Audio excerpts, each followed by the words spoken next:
Let's go. I wake up to a little bit of drool on my pillow, feel like it's gonna be a bad day.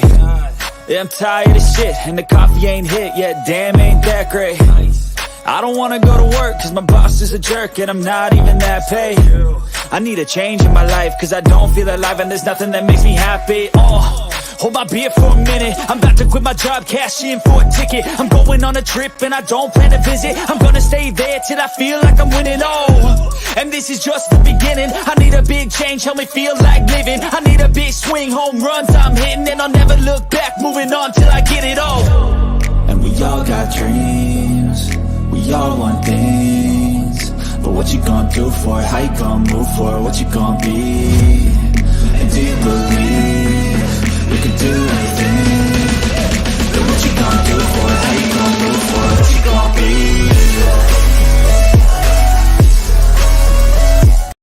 We're gonna cut it out. We're gonna cut it out. We're gonna cut it out. This is Frankie the Yankee Show takeover on Unscripted. Let's do it the right way.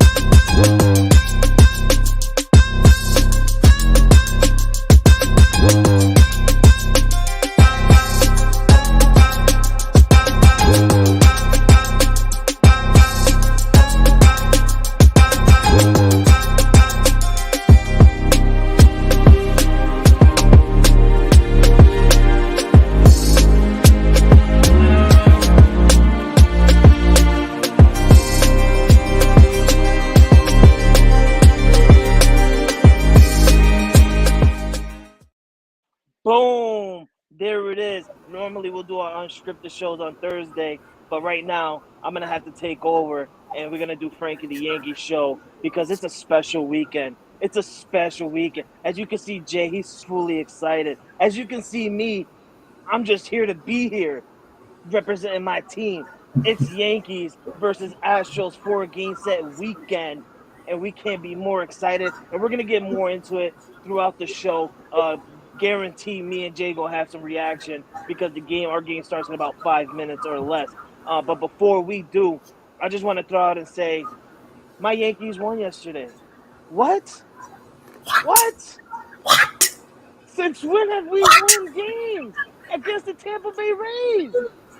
Listen, I'm excited that we won, but where the hell is all this momentum coming from? Where the hell is all these hits coming from?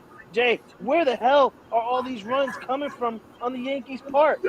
They can't do it any other day, but when they're getting a sweep on them on the line, they're like, no, we can't get swept, so let's go ahead and win this game. What the hell? I want to see this. I want to see this every damn game. Every game I want this. Giancarlo Stanton hitting here and there. What the hell? You want me to get up and celebrate? No. I'm not going to get up and celebrate because I want this every game. I don't want this every other 3-game type shit. I want this every damn game. But we won yesterday. We won. Yeah. I got happy. But today is war. It's war. It's war! Yesterday was the battle, but today's the war. It's a 4-game set. It's an ALCS rematch of last year, baby. Clark Schmidt on the mound. Christian Javier on the mound. And if all you Yankee fans don't know, this is a guy who gave us the no-no last year. The no-no. So you best to believe everybody in that Yankee dugout better have that in their mind, because we're not going to give Christian Javier goddamn 2 years in a row of a no-no against us. It ain't happening.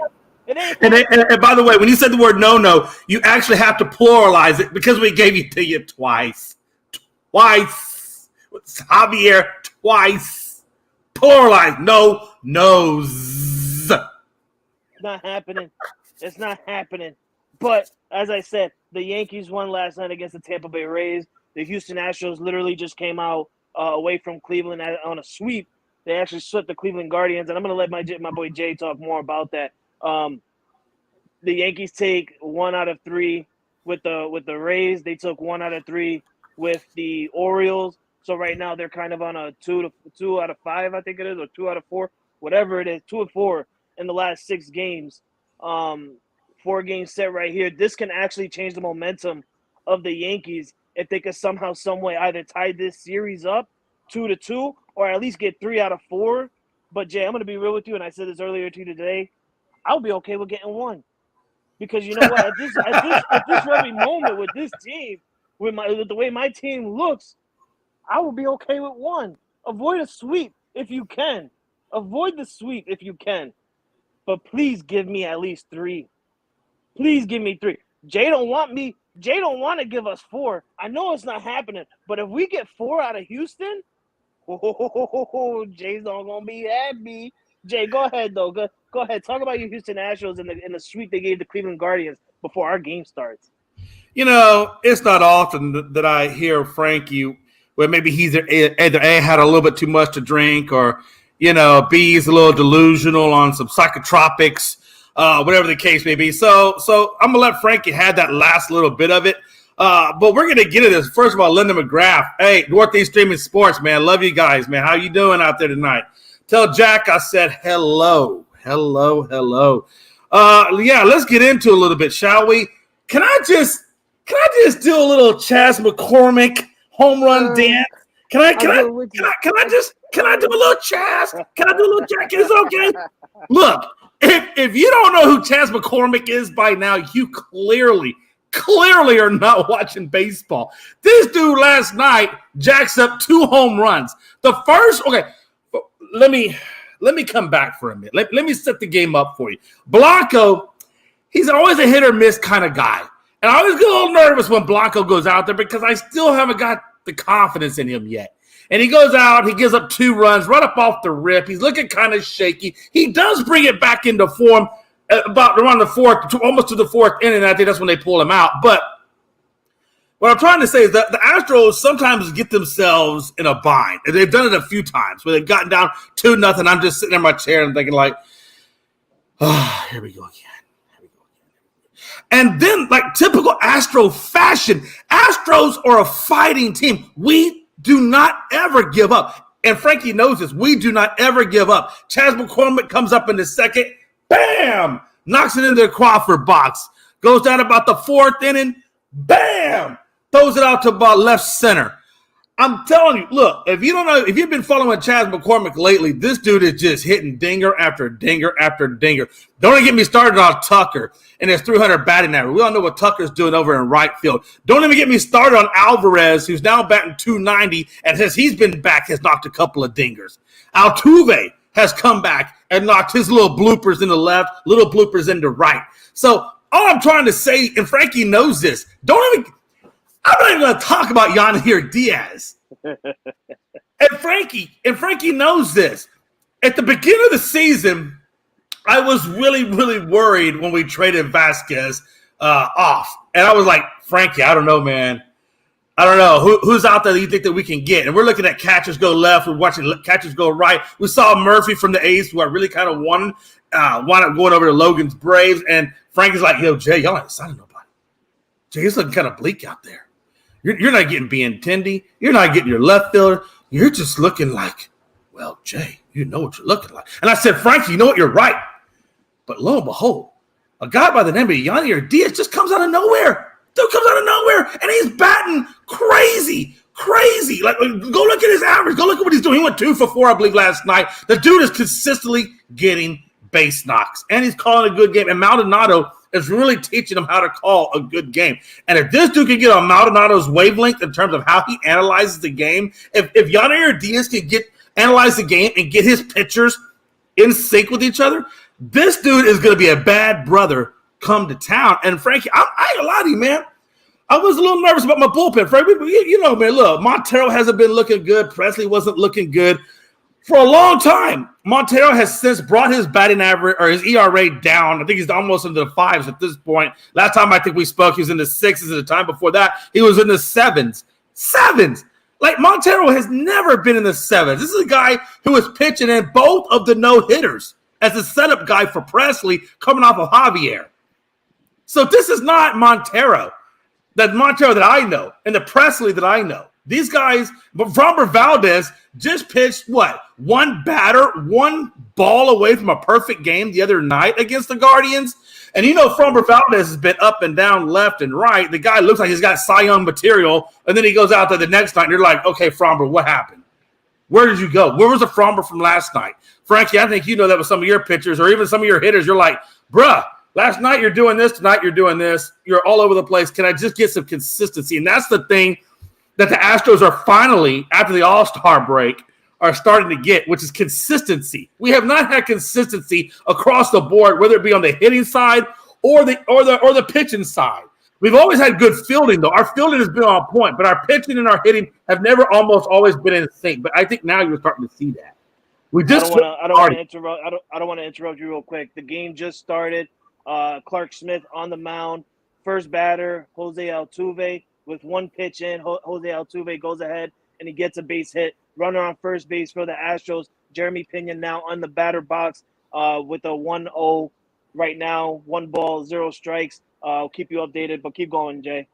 No, I'm just saying that I feel like, that Guardians series, we saw everybody getting back on point. Abreu was hitting. Everybody was hitting on all cylinders. Frankie, right now, I know for a fact Tucker's at 300. I know for a fact Alvarez is at 290. I believe, what's his name? Chas McCormick is sitting around 260, 270. But we got like 3 or 4 guys that are all knocking on that 300, batting average door. And I think you're starting to see our pitching come in there. But I will tell you this. What scares me a little bit is the back half. Not so much the JP France. I'm good with that. What scares me is Brandon Belock. And I'm hoping that Verlander will squeeze Belock out of the rotation and go somewhere else, and then we're fine. Belock is just that guy that always makes a little nervous. Just like Blanco makes me a little nervous. Those 2 guys, I don't necessarily know if I want to ride the World Series with them in the rotation. But I definitely think that we're getting the starting rotation that we need, getting ready to go into it. And the last thing I want to say, and then we'll get into some other stuff that Frank has lined out, is that we got Verlander back. And everybody's saying, well, Jay, you brought back old-ass Verlander. Jay, you were saying earlier in the season how you didn't want Verlander. Now you're telling us how you want Verlander, how he's the next best thing since sliced bread. I'm going to tell you why. Because at the beginning of it all, I didn't want to be on the hook for $90 million to a guy that's 40. That's why I didn't like the deal. That's why I felt like we needed to move on, because I didn't want to pay the money. It's not that he's not a good pitcher. He's a great pitcher. He's coming off a Cy Young season. How is that not a great pitcher? But I didn't want to pay all of that money. You can keep the money. So when we get a chance to bring him back, and I don't got to pay a third of that contract, I'm good. I'm good with that. And then what I give up? Clifford. I don't even know who the hell Clifford is. We gave him up. And then the one guy that we gave up that everybody's so bent out of shape is over Gilbert out of Tennessee. And I know he's a good outfield prospect, but a prospect is a prospect, and you don't know if you're going to get a World Series with him or not. I know right now we got a great chance to get the World Series, and I'm all about here and now. Frankie, I can't get a trophy if I don't put it in the middle. And right now, sometimes you got to put a little bit in the middle. And we're really not putting a whole lot in the middle for Verlander. Let's just be honest. Our farm was already depleted right from the jump. So it's not like we depleted our farm even more than we already did. But the upside of Verlander for this season is amazing. Yeah, and I did say before Verlander got traded right back to Houston that, if you guys have been watching the show, Verlander, the last 6 games, has been to his old self. He has been to his old self. His ERA is under 2. That brings his total ERA to a mid-2 range. I mean, this man literally is showing that Father Time can't beat him. So it's like in the beginning of the year, we thought Father Time hit him. But once he got into his form in the last 6 games or something like that, the man just look unstoppable. He looks crazy. He looks like, the Justin Verlander that won the Cy Young 3 times not in a row, but 3 times in his career. He looks like the Justin Verlander that helped the Houston Astros win two World Series. In my mind, it's 1.5, but I'm going to make Jay happy and say 2. But yeah, Jeremy Pena got out, so we had 1 out, runner on second base. Kyle Tucker just popped up to center field. Harrison Bader gets the out, so now there's 2 outs with Jose Altuve at second base. And coming up to the batter box, I believe is McCormick. Not 100% sure yet. Yeah, I believe it is. Tuck, Chaz usually follows Tuck. Yeah. So right now the Yankees defense, you got Billy McKinney, Harrison Bader, Giancarlo Stanton in the outfield, IKF, Anthony Volpe, Gleyber Torres, and Jake Bowers at the infield. Clark Schmidt on the mound. with Ben Rosebert catching. It's Alex Bregman right now on the batter box. He's batting Is at it Breg? 2. Yep, Alex Bregman is in the batter box. He's hitting a batting average of a 0.253. I don't know why I always when it comes to batting average, Jay, I bring out the numbers like it's an ERA. He's batting a .253. He's batting a .253. Working at 12 pitches right now. 1-1, 2 outs, top of the first, runner on second. And now we'll keep you guys updated as long as we're here live. We'll keep you guys updated on the score and on every at bat, every pitch. Right now, like I said, it was 1-1. Now it's 2-1, 2 balls, 1 strike to Alex Bregman. But Jay, what's the hell? Max Scherzer. Let's get into that one. He makes his Texas debut today with the Texas Rangers. Had a very interesting first inning, giving up 6 hits and 3 runs to the Chicago White Sox. Got himself into his form and finished the game with a win because he was able to get back to himself, swallow what he had to, I feel like it was just, I'm in a new stadium, I'm with a new team, I'm in front of new fans. He had probably butterflies in his stomach, so the first 2 innings was absolutely terrible for him. But he got his form back, he got his mechanic under control, and he got the win. Because after those 6 hits, he only gave up 1 extra hit after giving up those 6 hits in the first 2 innings, and gave up no runs after getting up 3 in the first 2 innings. Are we seeing something different with the Texas Rangers? Yeah, here's the thing with that. I think if this is Max Scherzer and it's the White Sox and the Mets, Scherzer doesn't get that win today. I think it just goes down to whatever it is. But he's got a couple of things there for him. Number one, he's got a hellified offense in the Texas Rangers, so they can kind of compensate for his slow start. And that's what he had. He had a slow start. And you got to understand that this is the first time this is his debut outing with the Rangers. This is his debut outing with his catcher. And this is probably the first time he even had to talk to his damn pitching coach. So these people are all brand new to him. All of this is brand new to him. And, sometimes it takes a little bit. And because Max Scherzer is a great pitcher, he had the rough, first inning. But after that, you saw this man calm down, get back in his groove, and then he goes on to throw 9 strikeouts and has a hellified game and doesn't give up another damn run. So Scherzer, you just had to give him a few moments to collect himself. But I expected him to have a little bit of a rough outing because it's the first time. It's a chemistry thing, right? You had to give chemistry down with him. But I think he got it. Struck that loser out. Strike him out. Oh, man. I'm definitely lagging behind you because I guess the Bregman strike out. He struck out looking. He ain't see that fastball coming. He's like, that was too fast, That was too fast. Tell him to slow it down a little bit. But now once you guys come back up, guess who's going to be in the batter box? Yordan Alvarez. God damn. We got to score now. But yeah, Max Scherzer, man. I feel like I said, I feel like he had butterflies in his stomach, and like you said, going to a new team, new batting or new pitching coach, new catcher to throw to, it's a lot to take in. Especially this quickly. Normally, when you get traded, you wait a couple of days. But because Max Scherzer got traded before the trade deadline, it fit well for him. But I feel like once he got into his groove, like I said, he got his mechanic back under control. He was able to swallow what he had coming out, and it looked like Max Scherzer was in his game again. We won't see him again until next week with the Rangers, but I expect him to be better. But man, Max Scherzer had a really good game at the end. Jay needed that win from the Chicago White Sox, and they just didn't deliver. Man, I went into this thinking like, okay, they're going to play the White Sox, we're going to play the Yankees. I kind of thought, well, maybe I'll catch, Frankie's team on the injury bug. Maybe I'll catch him sleeping. Maybe I'll catch him in a downtrodden. And maybe we'll sweep this series, and maybe if some kind of way, if Chicago could just eke out one game.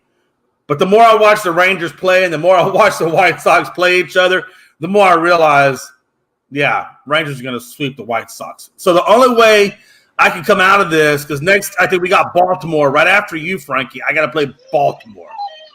So that tells me that I got the tougher end of this stick here to try to get first place over the Rangers. The Rangers got a little bit easier ride than we do. So we got to play damn near almost perfect baseball. Yeah. You know, we almost have to sweep you because I know we're not going to sweep Baltimore. So if we can break even with Baltimore, sweep you guys, I think we're still in it for the number one spot. But if we don't sweep you guys and we go into that Baltimore series, it's going to be a lot more difficult. Because the Rangers got a really easy schedule, and I don't see them letting up anytime soon. Right now, bottom of the first, Christian Javier on the mound for the Houston Astros. Jake Bauers leading off for the Yankees. First pitch is a foul ball. We're already starting off 0-1, but I guarantee you, we ain't getting up no goddamn no-hitter today. It's not happening. It's not happening. Not gonna happen. If it happens, I'm gonna be really sad. I'm gonna be really upset. Yeah, that's right, Blue. Tell him. No hitter, baby. No hitter. Jake Bauers fouls off the second hit. It's now an early 0-2 count for Christian Javier. And man, are the Astros cheating early? We're cheating early. Jake Bauers hitting this year at a .228. 2 pitches in. Here comes the third pitch. It's outside. 1-2 for Jake Bauers. But Jay, tell me, man, you guys literally just made another history this year. 2 years in a row, actually making history. It's honestly fascinating. You guys get the another no-no, like you said earlier in this show. You were right. Oh, Jake Bauers, he hits it high, he hits it far, and it's gone. Oh no, wait, he's out. Damn. He got it. He got it. It was so close, Jay. It was such a great hit that it was I saw that too. I was like, oh crap. Damn it. Crap. But here he comes. Ladies and gentlemen, your second batter, the captain of the New York Yankees, number 99, Aaron, the great Judge, has an average. Honestly, this is the one I've been waiting for. 295, 20 home runs, 42 RBIs. Let's see what he can do here against Christian Javier. He takes the first strike looking right down the middle. Man, this is going to be a really good game. And I'm bringing the excitement. I told Jay, listen, we win or lose, it don't matter. When Jay's Astros plays against Frankie the Yankees, man, oh yeah, you getting a good view. And then you guys are lucky that today is the day where we play them on Unscripted Day, aka Frankie the Yankee Takeover Show. I'm over here trying to find it. I'm assuming there it is. I got to go to Fox New York because I'm tired of being behind you. It's like every time you're saying something, I'm like, man, I'm so far behind this guy. So now Aaron Judge is at a 1-2, 1 ball, 2 strikes, 1 out. Okay. Javier is at 7 pitches. As I said, Aaron Judge hitting a .295. It could be better. Let's not forget Aaron Judge was on a 40-plus day IL streak with a torn ligament in his toe. But as you can see, since he came back, he's actually been playing a little bit better. And Jay knows my obsession. Like, I was pissed on Sunday when they went and sat down Aaron Judge against the Baltimore Orioles. Like, the man literally was just sitting down for 40-plus games. Why the hell are you sitting him down again this early when he only was on the team for 2 days? Like, what the hell? You know, what I find though, Frankie, about your lineup, man, is just I didn't really realize until I started looking at this, but how the hell is Stanton hitting 203? Stan is terrible, Jake. Bro, for 3. I know, but I didn't realize he was quite that bad or that off the rail. Like 203, bro. Like that's what you're putting up right now, and you're like this big dog. Aaron Judge, a 3-2 count, fouls it off again. It's going to be really interesting. I feel like Aaron Judge really wants to play this game, especially coming off of last year's ALCS sweep to the Astros, and then also being part of that no-no from last year's Christian Javier, like Jay liked to say 2 times last year. I only remember the first. I think the second one I was like dazed out. I wasn't paying attention. No, the second one came in the ALCS. So, all right, review the ALCS, bro. We no-hitted you in the ALCS. That was so crazy about it. So Christian Javier just walked Aaron Judge, so now Aaron Judge is on first base. And it's really surprising to me because Aaron Judge being off the injured list, he's still getting walks, like he's been Oh in the yeah. game Oh yeah. this entire Well, I season. mean, he's still turf toe, no turf toe, whatever that was. He's still Aaron Judge, and you just can't give him great pitches because if you do, he's going to take you yard every time.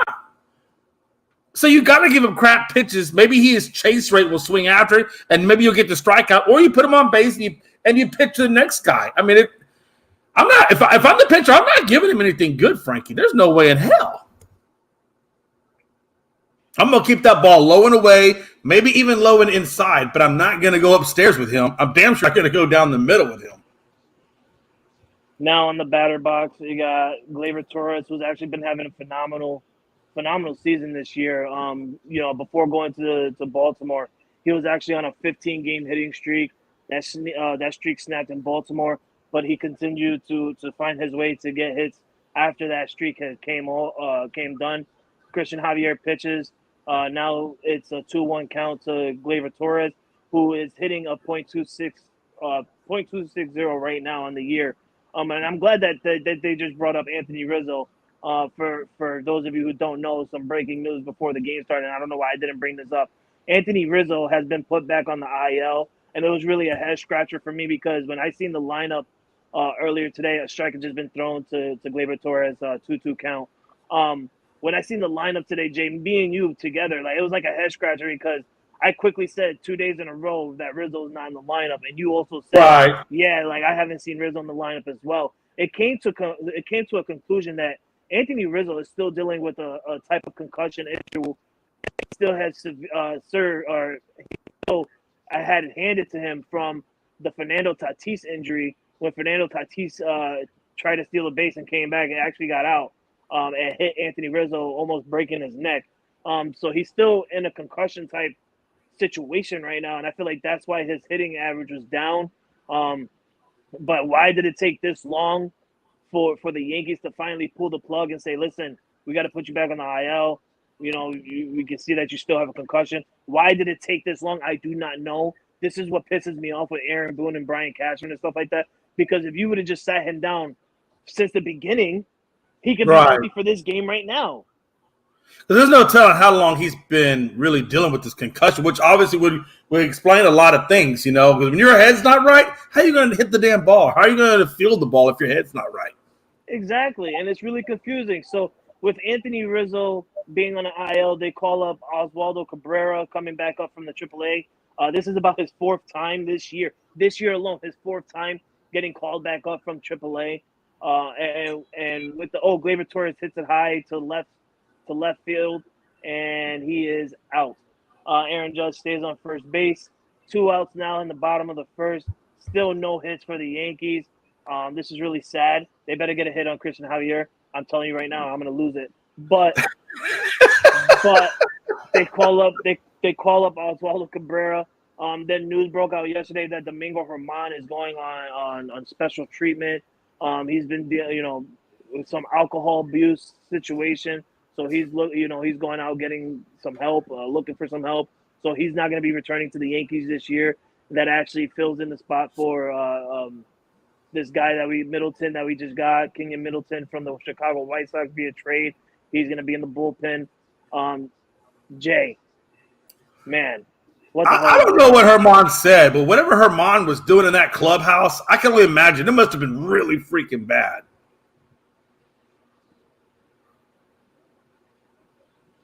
Giancarlo Stanton is on the batter box right now. Takes the second ball. Is now 2-0. Not score. There's 2-0, 2 balls, 0 strikes, 2 outs. Bottom of the first. Stanton, like Jay said earlier, Stanton is hitting a .203 this year. Absolutely terrible. This is a guy, and I said it last week on my show. This is a guy that's supposed to be hitting in the top 250s, close to 300 range. If you guys don't know Giancarlo Stanton, this is a man who's literally he's up there. He's up there in the record books of home runs, hits, all of those. He's up there. And since he became a New York Yankee after his first year of being a New York Yankee, he has downgraded. The last 3 years, I have been off the Stanton trade. I'm on the point where I guarantee you, if Stanton was to hit a home run right now, Jay, and we lead 2-0, I'm going to be happy because Judge was able to score and not Stanton. I don't care if Stanton hits a home run, damn it. It pisses me off when I see it because it gets the crowd pumped up. And it's like, why are you getting pumped up for this guy? Yes, he hit a home run. But when are we going to see the next one? In 3 games? 4 games? Next week?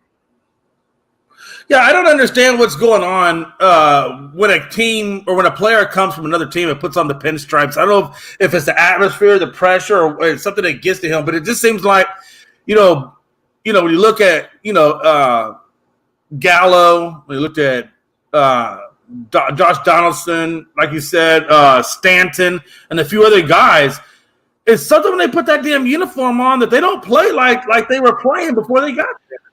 Oh, Stan hits it. It's high. It's far. It is gone. A 2-run home run from Giancarlo Stanton. I don't care about Giancarlo. Thank you for the 2-run home run. But Aaron Judge gets the score with Giancarlo. It is now 2-0. New York Yankees on top of Houston.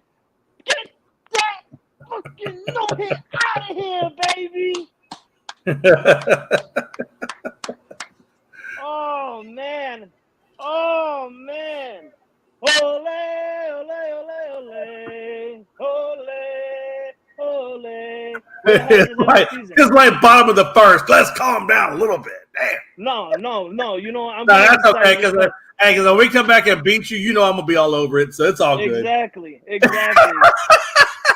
I got to enjoy the lead while I have it because I know for a fact, and I did say this, we need to score now because the next time it is true, though.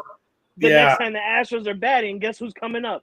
It's goddamn Yordan Alvarez. So no, it's true though. Hey, honestly, you really do. Especially against the better teams, you have to get on them early. If you don't get on them early, you try to play pickup ball or catch up ball. Yeah, you're right. It's harder. So I don't blame you for being excited. I'd be excited too. I ain't gonna lie to you. I'd be excited too.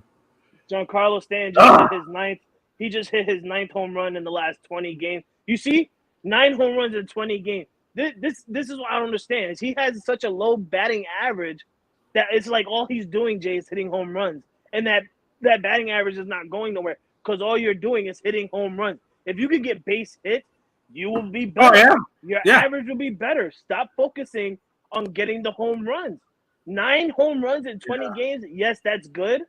But I guarantee you, Billy McKinney, he hits it high. He hits it far. Home run! Billy McKinney to the second deck. The Yankees now lead 3-0 on Christian Javier. Let's go!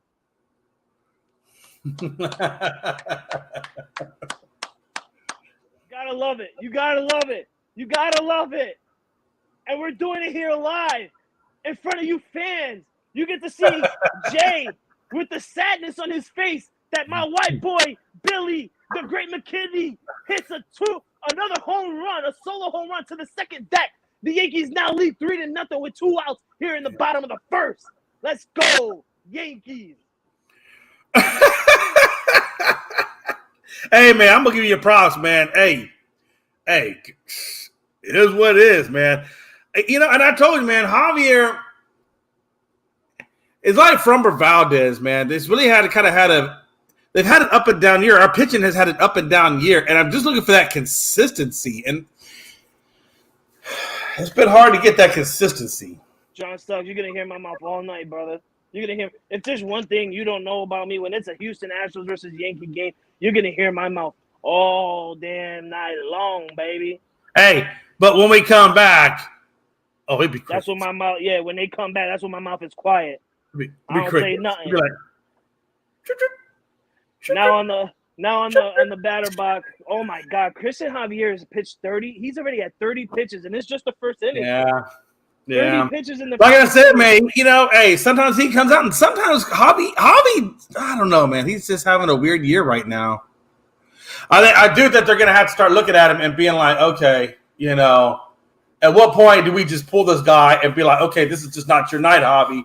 Before this game gets out of hand, maybe it's just not Javi's night, and let's go to our bullpen and let's get it going that direction, But that's another thing, Jay. Is you don't want to go to your bullpen so early because if you go to your bullpen now so early, you have a 4-game set with the Yankees. Well, then that's the thing, though. Can we put one of our for example, if Verlander is in there now, we got one surplus guy. Can we not just bring Brandon Bealock and be like, yo, Brad? Go on ahead and get in there, man. Take these licks and let's see where we can go. You know what I mean? Like we still have him on the. I don't know if he's on the roster now. If we had to cut him because I don't know if there's a roster limit or what have you. That's the only thing. Hey, yo, John Suggs, right now, Jay's gonna need a bottle at this very moment. Jay needs the bottle. Isaiah Falefa on the batter box, hitting a .259. Actually had a really good July. He's actually been having a really good season after that mess up that he had in the middle of the center field when Harrison Bader was on the IL. But he's been having an actual good season. He just struck out looking. So that ends the inning in the bottom of the first, going to the top of the second now with Yordan Alvarez coming up. But the Yankees come out on fire and do some damage with the Giancarlo Stanton 2-run home run, and then followed up by the Billy McKinney solo home run to the second deck. I know Jay cannot wait for his team to bat because I know for a fact now he's more like, we need some hits now. Oh, man. Hey, you know what? Now. Hey, you're right. We do. Hey, we do, damn it. Hey, I'm just salivating waiting for Alvarez. We got Alvarez, Abreu, and McCormick, which are three of our best hitters right there. I mean, oh, gosh. And then we got Myers, Maldonado to round out if they get that far. So and I know Jay so well. If it's one thing Jay doesn't want, it's a loss to my Yankees, especially with the way the Yankees look right now. I tell you guys this right now, and I'm an honest man. I don't hold nothing back. I don't care what my emotions are like. I'll let you guys know. Before this game started, before this day had hit, I told Jay, I wouldn't be surprised if you guys swept us. I wouldn't be surprised you take 3 out of 4 from us. I wouldn't be surprised. Like, I was telling Jay all of this because my Yankees are terrible. They're trash. They're really trash. Not pitching-wise. Pitching-wise, they're good. Bullpen, pitching-wise, they're good. Garrett Cole, phenomenal. Other starters can work a little bit better, especially Luis Severino. For some reason, he's still on the freaking roster. I don't know why. I don't know how. Thank God this is his final year because now he's showing that, Brian Cashman and Aaron Boone should not, bring him back next year, keep him on the free agency, and have somebody else get him. But bullpen-wise, we're phenomenal. It's our hitting and it's our scoring that are terrible. And if we could just turn it around, get some hits, score some runs, and like Jay said to me earlier before the show started, the Yankees can do something. We're still in it. We're only 3.5 games back from the wild card spot. 3.5 games back. And at this very moment, the Blue Jays are playing the O's. The Red Sox have a day off. So if the Yankees could get a win today, they tie with the Red Sox. If the Yankees could get some type of win of this series and this weekend, we can catch up to the Blue Jays. So we're not that far back from the wild card. It's just that I've lost so much. You're correct. You're not. It's just, Jay, I lost so much because we're in August. Why? Where in the hell did all this hitting have come from? Where's all this runs come from? Like, why you do it now? Why couldn't you do it 2 months ago? Why couldn't you do it last month? You do it now. Because now you look at the calendar and you look at the records and you look at the standings. You have to play good. You have to win all these games in order for you to get a wild card. You're not getting the division. You're not catching up to Baltimore. I know that for a fact. You're not catching up to Baltimore. So it's like, why do it now? Yordan Alvarez in the batter box, coming off the IL right now, hitting a .290. It is now 2-1, 2-1, 2 balls, 1 strike. Hitting. Is he a switch hitter, Jay? Not that I'm tracking. He's not. We don't have any switch hitters on the team. Okay, so Alvarez hitting from the left. Yeah. Clark Smith delivers, throws a fastball, actually gets a strike. Yeah, he's always hit from the left side. I've never seen him hit from the right side. It is now 2 balls, 2 strike here at the top of the second. Like I said, last go around, Yankees lead right now 3-0 against Houston. Knocked away that no that Jay was hoping to get for the third time. I just want the win. A no would be nice. I just want the win. Just give me the damn win. That's all I care about. Just give me the win. Shit. On deck, Abreu.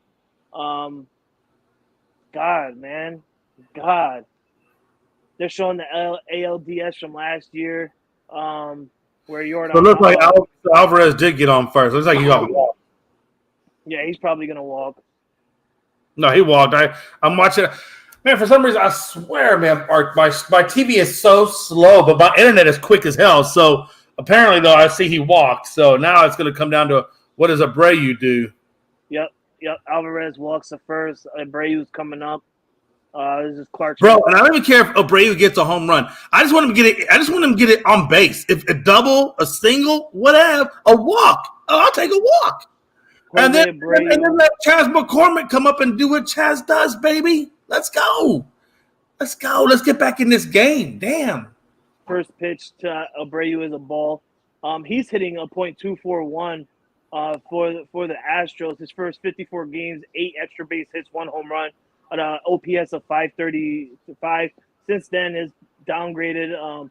Tell me, Jay, is Abreu a guy that you thought this was a guy who was in the MVP conversation last year? Yeah.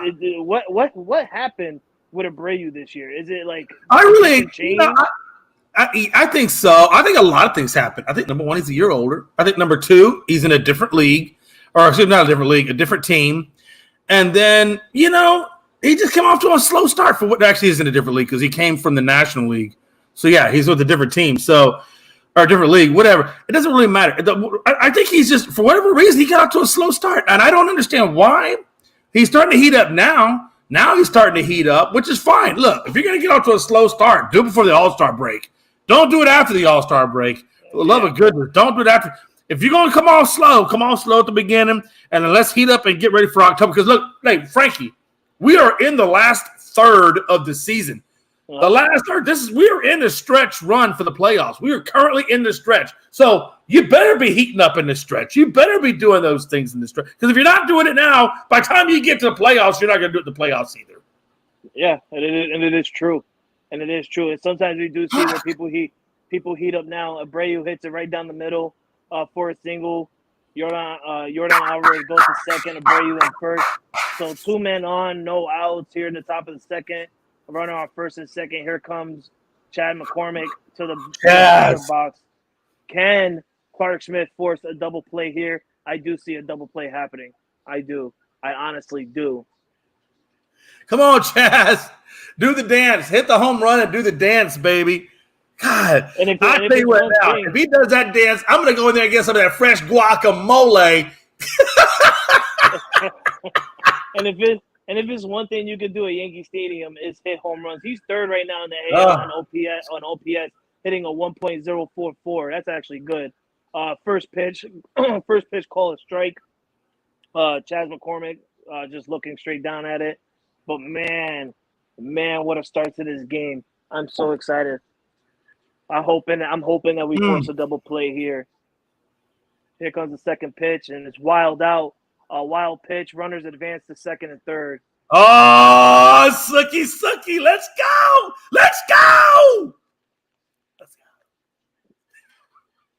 God, I'm not gonna get too crazy because they haven't scored yet, but it does make me a little excited to see that. I don't know if it's just me, but Chas McCormick looked like a grown Jose Altuve.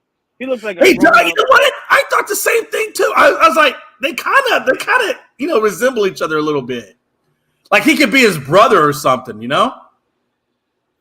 Oh, Chas McCormick hits down third base line, and it is foul. It looked like it was in, but it just went foul. Jeez Louise.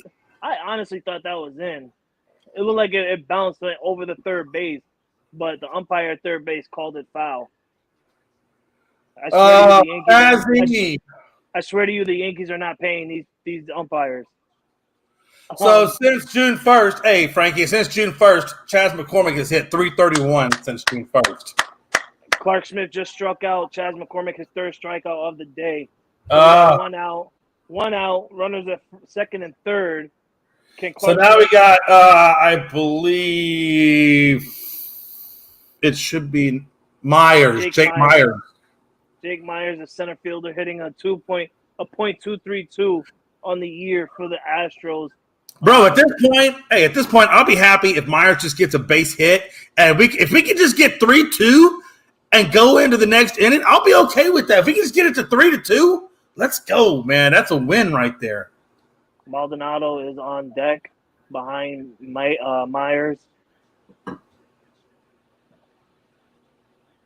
Base hit. Oh, no. He got out, and it's out.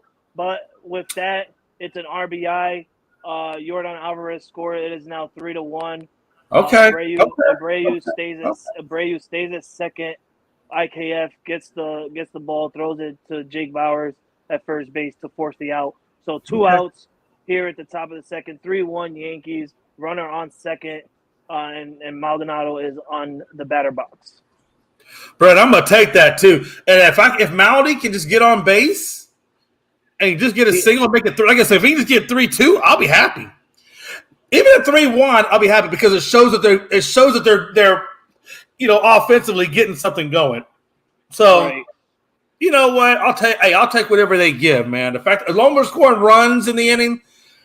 But again, Javi next inning, he cannot have another first inning, or that would be the end of it. And we have a 1-1 count already. Maldonado hits a foul ball in the first pitch. Dusty Baker, they're showing Dusty Baker right now, 4th season as the Astros head coach, or as the Astros manager. They like to call them managers instead of coaches. Maldonado gets a base hit to left field. That's going to bring in Abreu. That brings in Abreu. It is now 3-2 New York Yankees on the lead with 2 outs here in the top of the second. Runner on first base now. Here comes Jose Altuve, who actually got a hit at the very first pitch in the start of this game.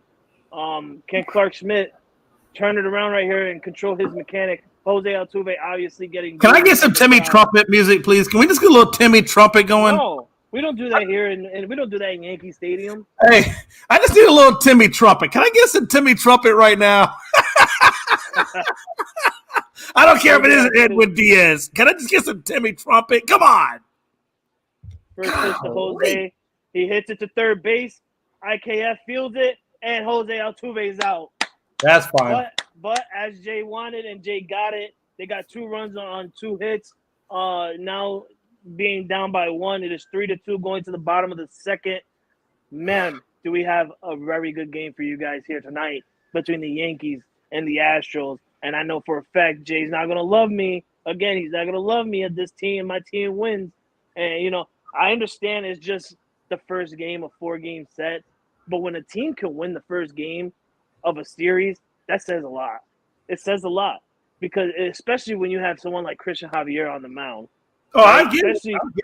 Especially when you have Yordan Alvarez and Jose Altuve in the lineup. I mean, this is what I wanted from Jay. I told Jay this. I said, listen, the best way to show that my team is ready is to play a healthy Astros team. And I'm glad that you guys are healthy right now.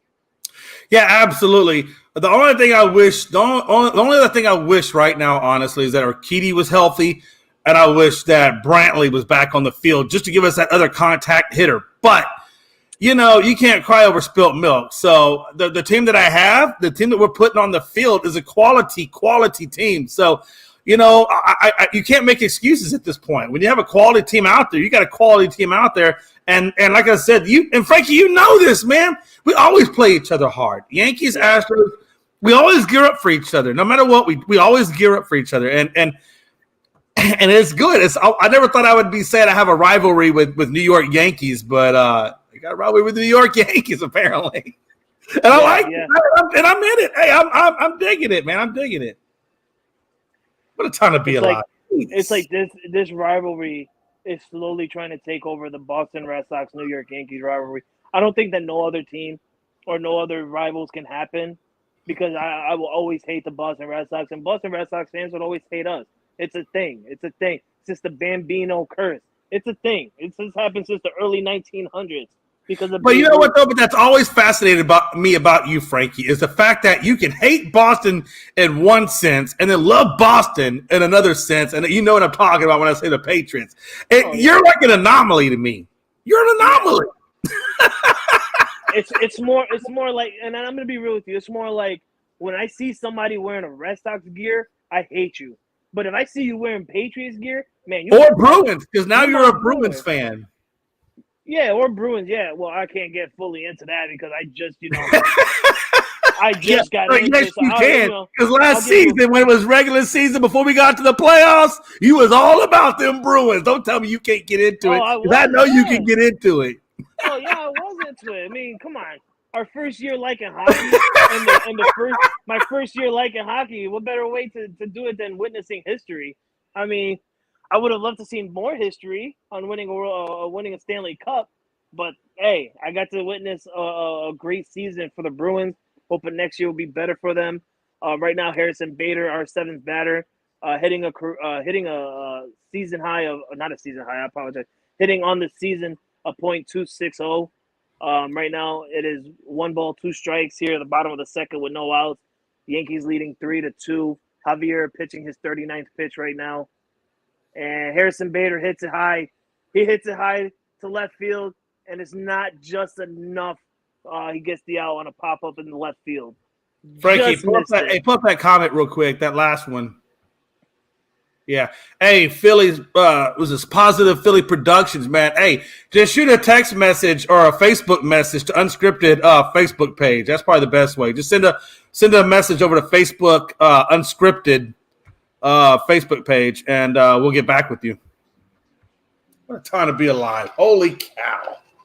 Right now in the batter box, Anthony Volpe. This is a guy that I've been telling Jay, don't worry, you're going to find out who Anthony Volpe is. And he's turned his season around. He's hitting a .214 right now on his rookie year. And actually, he's been looking really, really good. So I'm right now excited to be live here with Jay as we get to witness Anthony Volpe against the Houston Astros. Right now, 1-1 count, 2-1 count now. Javier pitching over 40 right now. It's only 2 innings in. He's at 42 pitches, Jay. Yeah, I think if we get 5 innings out of Javier, if I'm Dusty and I get 5 out of Javier, I'm good with that. Anthony Volpe hits it straight down the middle, not enough. As who's your center fielder? Myers. Oh, it's Myers. Myers is out there. McCormick, I think, is in. I think he's in right, and then Tucker's in right. McCormick should be in left. Yeah. So a quick 2 outs right there, 2 fly outs, 1 to left field, and the second one to center. Here comes Ben Rovert, our catcher, and our number 9 hitter. Not really fond of him. He's right now hitting a .150. This is a guy who had gotten called up earlier in the season for just a couple of games when Jose Trevino was hurt. Got called back down to AAA when Jose Trevino came back. And now that when Jose Trevino announced that he will be getting a wrist surgery and being out for the rest of the year, they called Ben back up. So, I mean, the 150 it's like it's like a he type thing because you can't, I can't give much to him. He hasn't been in the major leagues through this entire season. I can only be excited on what he gets. Right now, it's a 1-2, 1 ball, 2 strikes, 2 outs here, the bottom of the second. Yankees lead it 3-2. 46 pitches for Javier. It will be nice, like Jay said, it would be nice for Javier to get out of here with the under 50 pitches. And that's the one thing that the Yankees like to do. I don't want to keep, putting good thoughts to the Yankee fans about the New York Yankees because honestly, you shouldn't have that. These guys are absolutely horrible when it comes to hitting. But the one thing that I do give to them, excuse me, is they make the pitchers work. They really do, and you can see it right here. They're making Javier work close to 50 pitches and only 2 innings in. So the one thing that the Yankees like to do is make the pitchers work, and I feel like if you could continue to do that and quickly go to the bullpen, knowing that the Houston Astros this year have one of the not the best, but also not the worst bullpen. They're kind of like how should I say this? A normal type of bullpen. Their ERA is good, but it is also not bad. I mean, if the Yankees can get to the bullpen, I feel like they'll be more comfortable, and I feel like Jay doesn't want that. Jay don't. No, hell no, I don't want y'all getting comfortable. And here's the thing, Frankie, and you know this, and I'm going to tell you truthfully, man. You know what? Here's the deal. And I hate that. Everybody knows I hate the Yankees. It's a walk for Ben Rovert with 2 outs here at the bottom. Oh, yeah, we got a walk. Son of a gun. So go ahead. Here's the deal about everybody knows I hate the Yankees. I hate the Yankees. And I guarantee you, Frankie hates the Astros. That's why it's called a rivalry. But here's the deal. A team like the Yankees, when you're in that moment where you don't know if you have it or you don't have it, the momentum or don't have the momentum. Hey, Mel, chill. doing a show. I don't know what you're saying over there, but it's distracting me. Man, my wife walked around singing some Vita Loca stuff like she Ricky Martin or something. Hey, here's the deal, man. You gotta beat a team that's high level. In other words, you gotta beat Orioles. You gotta beat a Tampa Bay. You gotta beat a team like Houston. What I mean by that, you don't have to necessarily sweep it. If you sweep it, that's great. But if you can win those series, those are the series that can pump your team up and give your team that confidence. Say, you know what, we can do this. Let's go. And once a team gets infected like that, it's anybody's game at that point.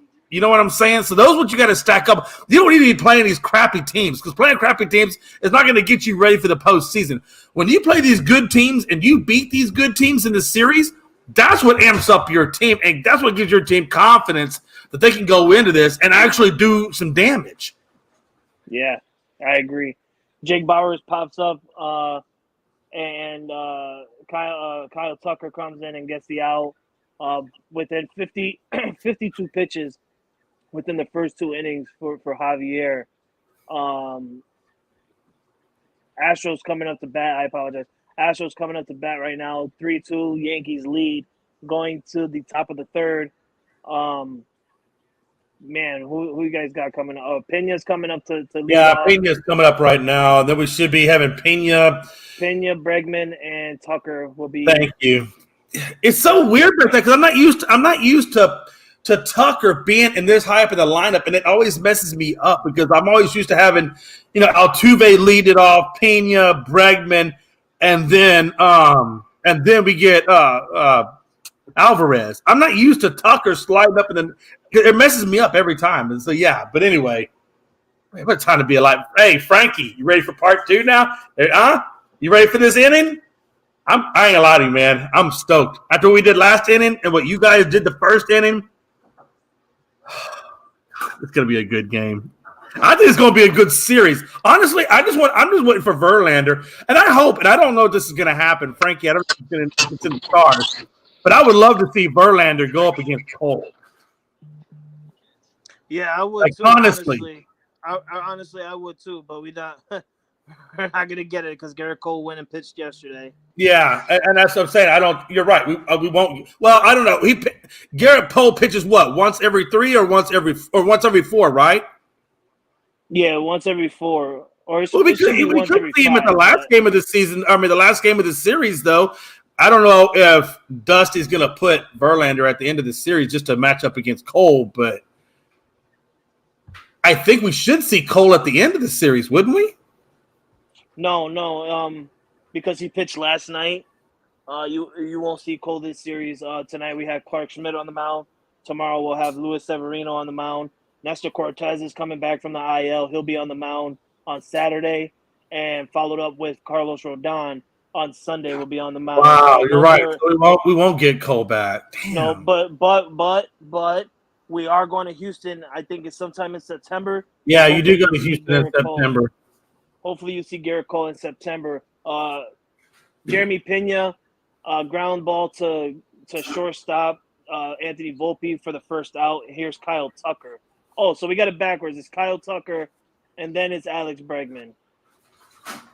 Either way, I mean, you're gonna see these dudes no matter what. Yeah, So you're right. You're right, though. 1 out here on the top of the third. Yankees lead at 3-2. Right now, Kyle Tucker in 0 for 1. His second go around here against Clark Schmidt. First pitch is a ball. Second is a strike. So now it's 1-1. But man, I'm really pumped right now that this game came on a Thursday. I'm really glad that this game started off on an unscripted night, aka / Frankie the Yankee Show takeover. Man. Hey, that's all right. I'm also glad, Jay, that it's you and me right now, because let's be realistic here. If Logan was here, we wouldn't be getting this much excitement. People wouldn't get this much excitement between. It'd be Jay. My Atlanta Braves, Jay. They got to win the other day, and by the time you wake up, the damn game's over. No, I'm kidding. That's not how you are. That's just me exaggerating. And we give it to the Braves. The Braves are right now the hottest team in baseball. They're actually the best team in baseball currently right now. But let's be real, Jay. does the best team in baseball with the best record always ends up winning the World Hell Series? no. 'Cause I don't think so. I think last year the Yankees were the best until after the All-Star break, and I then, believe the Dodgers. I think the Dodgers actually had the number one spot last yes, year. the Dodgers had the best record last year. When we went into postseason, it was the Dodgers at number one. I think Astros were at number two, and I think you guys might have been right at three or somewhere in that neighborhood. I know No, the we Yankees went were down. top five. Yeah, we were down. I think we dropped down in like number 5. We dropped. And I forget who. I forget. I mean, was it Logan that slipped up in the top 5? Yeah. Logan slipped up in the top 3. And what You a saw, quick you saw that word. Where did he get Logan? What a quick 1-2-3 inning for Clark Schmidt right there. Oh. All ground balls from Jeremy Pena to Alex Bregman. What a great third inning for Clark Schmidt right there. To bounce back from that terrible second inning, giving up 2 runs. He bounced back on his mechanic really well this inning, and now Jay has to sit back and enjoy watching the Yankees bat. Because that's what I'm saying. So, we're going to go to your next 3, and then we got Bregman, Alvarez, Abreu, McCormick, the next 4 batters up next go-around. So, hey, what do they always say? Rinse, recycle, repeat. Okay, exactly. Let's rinse, recycle, repeat the bottom of the first. Exactly. Top of the second. Top of the second. But no, you're right though. You're right. Let's do that. Rinse, recycle. No. Not on your side. That doesn't work. No, that only works for the Astros. Happen. It's gonna happen. You want to know why? Because Aaron Judge is coming to lead off. Hey, and that's only for the Astros. That's not for the Yankees. I hope you guys go down on a flaming balls of torn Achilles. No, I don't. I don't wish that on nobody. Aaron Judge leading off, followed by Gleyber Torres, followed by Giancarlo Stanton, and then followed by Billy McKinney. Ooh, Jay's nervous right now. He's like, all I'm saying is if Aaron Judge stumps his toe and is out the rest of the game, I'm not going to be upset. I don't think he will. And I pointed this out to my wife a couple of days ago when I watched Aaron Judge play against Tampa. He's got this thing on his foot that I haven't seen any other baseball player wear. Oh, I thought you were talking to me. He's got this thing. He's got like this. To Mel. That's code for I need more liquor. And then she did it back to me, and I said, "No, I got the first. Just you're trying to get the second." These women are always trying to get one over on us. Mel, if you can hear me, just bring Jay the whole bottle. He's gonna need it by the end of this inning. Frankie said, Mel, just bring Jay the whole bottle. He's gonna need it because the Astros are not gonna win. He's saying, "No, I need it. I need it because I'm going to tell you, there's no such thing as tired like teacher tired." You're also going to need it because there's no such thing as dealing with the loser Jay than watching his team lose. Now go make my guacamole. You don't talk to her like that. You say please. Hey, no. I did. I gave her a nice card this morning that said all the things I love and appreciate about her. So I'm in good graces. I got extra credit points to work with today, Frankie. But I don't know, man. Hey, look. I know right now you're riding the high wave of being on top right now, man. But there's a lot of baseball left to be played today, Frankie. There really is. All I got to do is get into your bullpen. Who do you think? Hey, let me ask you this. Let's play the game of what if for the Yankees. When Schmidt gets relieved, who do you think they bring in? If you're guessing who you would bring in, who would you bring in to relieve to carry on this game? Aaron Judge pops out and he's out. After Clark Schmidt, especially in a game like this, I mean, you don't want to go to your best guys right away. Right. But if it's a close game like this and it continues to hold on like this, when Clark Schmidt come out, I think the first person to come out the bullpen will possibly be Michael King. Michael King will probably come out. Oh, you want King? I don't like King. You like King? I don't like King, man. I like King. I just think Michael King has had like a little slump in the last couple of weeks. Bro, you know what? I like Michael King. Like you would probably like you would like Stanek. I forget that dude's first name. His last name was Stanek. I think it's Ryan. But either way, Stanek. God, he was so good last year, Frankie. Stanek was so good. He was like ice cold. I could count on him. This year, Frankie, he's just terrible. Just like Montero. Montero was ice cold last season. This season, I don't know. But luckily, we got Maton, we got Neris, we got Abreu, and now we got Graveman. So now it gives me some hope for the Astros bullpen. But there's a few guys in there, Frankie, that I'm not so sure about. Also tonight here at Yankee Stadium, if you went to the Yankees game, first 18,000, first 18,000 fans. Gleyber Torres hits a base hit short to center field, getting on base with one out here at the bottom of the third. One on, one out, 3-2 Yankees lead. Javier going to 60 pitches, and here comes Giancarlo Stanton. But if you went to the Yankees game tonight and you were the first 18,000 fans, congratulations. You are now owning a basketball Aaron Judge New York Yankees jersey, as they were giving away Aaron Judge basketball jerseys tonight in the stadium for the first 18,000 fans. I wish I went to the game because I would have loved to get an Aaron Judge basketball jersey to follow up with my Aaron Judge Yankees jersey.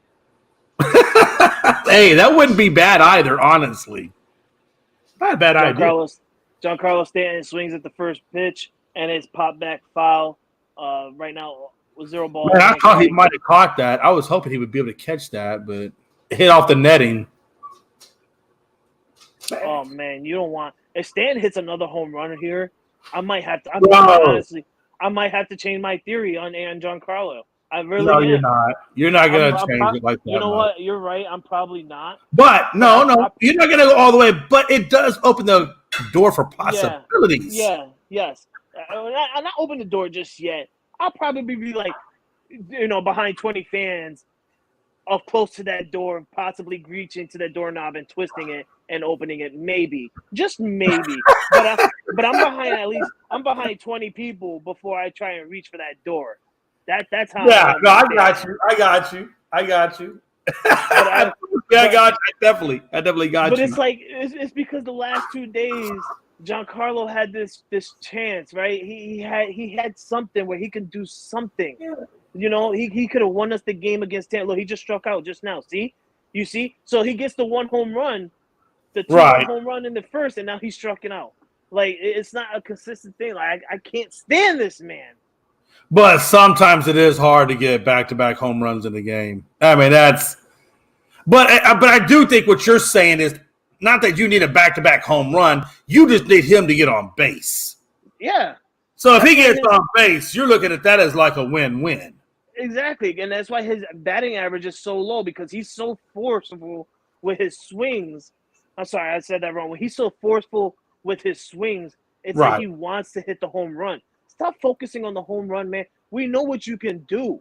We know that you're a power hitter that literally don't have to, hit the ball so high for it to go out. You literally can hit it so hard like a bullet and it's going to go out. Just get some base hits. Get your batting average to a better number, because all you're doing is forcing yourself to hit home runs. No, if you can get on base, we would right now have a runner on first and second with just 1 out. Instead, now we have 1 runner on in first base with 2 outs. But Billy McKinney's up. He's 1 for 1 right now. He also is the one who hit a solo home run in the first inning. Right now it's 2 balls, 0 strike. 65 pitches in 3 innings. 66. 66 pitches in 3 innings. Jay, when do you think it's time for Dusty Baker to go out there and pull the plug? So if I'm Dusty at this point, I'm not pulling the plug just yet, because like you said, we got a 4-game series. So we do have to be responsible a little bit. So I think you give him 1 more inning. I think he has enough for 1 more inning in the tank. He's 2 outs right now. If we can just get out of this inning at 70 or less, then I think we go 1 more inning with him. And then however he does in the 4th, I think we'll reevaluate for the 5th. And then, if he starts to struggle in the 5th, then you go ahead and go to your bullpen. But we have, like you said, I agree with you actually on that thought. We got to get at least 1 more inning out of this guy to give ourselves a chance for the rest of the series. We got to go 1 more. Mm-hmm. I agree. Got to go at least 1 more inning. And I'm not, you know me, I'm not a Houston guy. Like you said earlier, I hate the Houston Astros just as you hate the New York Yankees. I hate these guys. And I'm not a big I'm not a big Javier follower. I'm not a big, Javier fan. But let me ask you this. What number can Javier pitch to? Is he like in the 100 range? Is he in the high? He can, I think Javi can. Does that count as a stolen base? Oh my God! What a great leadoff! I think Javi can go 100 pitches, but I think Dusty would probably be more happy at the 85 to 95 range. I don't know that.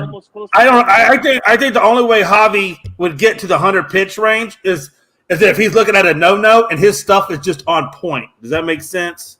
Yeah.